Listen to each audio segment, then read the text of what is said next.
In this short film, we'd like to take you on a little journey through time. As always, our main character is a koi. In this case, a Taisho Sanshoku, who just last month earned the rare double Supreme Champion title at the All-European Koi Show, organized by the Dutch Koi Club, Koi 2000. Welcome to our Koi Zanmai channel.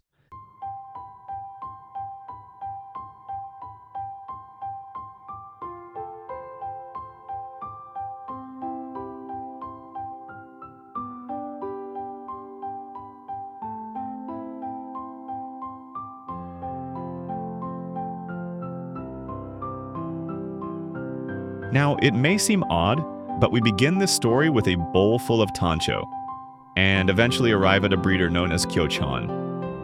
Kyochan primarily breeds kohaku, tancho kohaku, and sanke, or at least that's what we thought. But this needs some correction. Kyochan actually doesn't breed sanke himself. Instead, he exchanges young fish with another breeder, a man called Gonjiro. Gonjiro receives kohaku fry from Kyochan and, in return, gives him small sanke babies, just 2 to 3 centimeters in size. The name Gonjiro might ring a bell, but don't be confused. We're not talking about Jinjiro, who continued the Maikawa farm, but about Gonjiro, a breeder who runs his shop near Tokyo and owns multiple mud ponds in Niigata. Kyochan and Gonjiro are close friends. Of course they are. And they often harvest together. Kyochan stands knee-deep in the water while Gonjiro carefully places the freshly netted fish into blue containers. But enough about the two gentlemen. Let's focus on our innocent victim, whom we'll simply call the Kyochan Sanke. Going far back in time, we find a photo of this koi as a nisai. The positive features?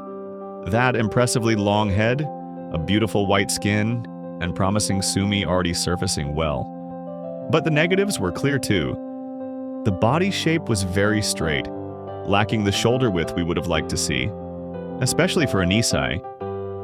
And then there's the beni. In some areas it appeared weak. Too weak. There are 3 possible outcomes in such a case. The beni may completely disappear in those scales. The beni may improve and mature beautifully over time. Or the worst case scenario. It lingers awkwardly and never really settles. Leo De Bruyne from Deshima Koi bought this koi as a nisai, and this is the first video we found of her. We believe it's from the original purchase, still filmed in Japan. A second video shows the Kyochan Sanke after her arrival in the Netherlands. Unfortunately, neither of the 2 problem areas had improved. The beni in those feared zones had developed in the worst possible way. We would have preferred if the red had just vanished from the weak scales, but it hadn't.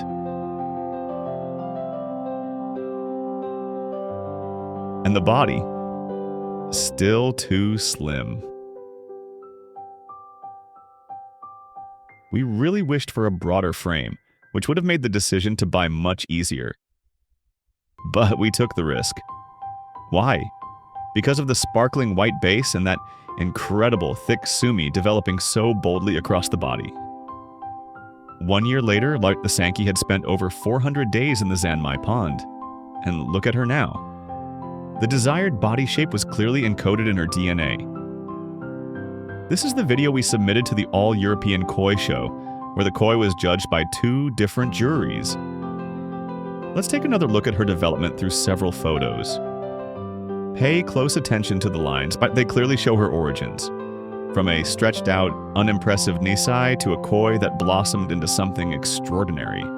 Coming now to the 3 All-European Online Koi Show, where we listened to the comments of Ruud Bezems, one of the head judges and a member of the Indonesian jury.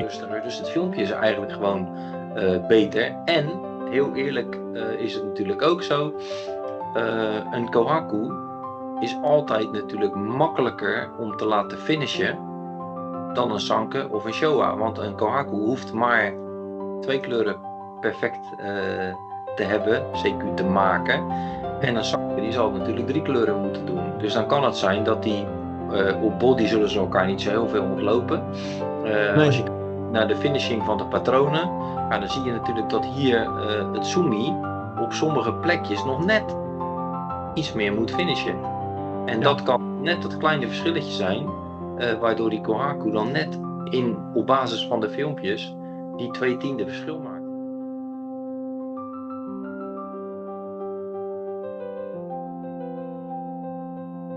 Who told us it had been a very close call between the eventual grand champion Kohaku and this fish. What struck us as odd, though, was his remark that the sumi wasn't yet fully developed. To be honest, we know very few Sanke in Europe with such refined, perfectly finished sumi.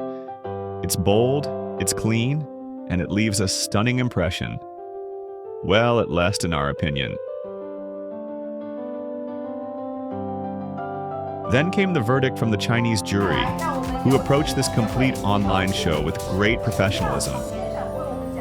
Cheung Yaotong explained that, again, it was a very close call, and that if it weren't for some weak areas in the high pattern, this koi would likely have taken the grand champion 我是大海 title. 源的大狗啊，因为这条大正呢，本来在我心目中，应该如果是没有这个肥的问题的话，在我心目中是冠军。再令我是非常欣赏的一条鱼，就是这个鱼整个的体型、顺畅度啊、硬朗度非常好。最关键就这几块的墨，让我们喜欢大正的话，这个就是我们那个大正的点滴那个灵魂。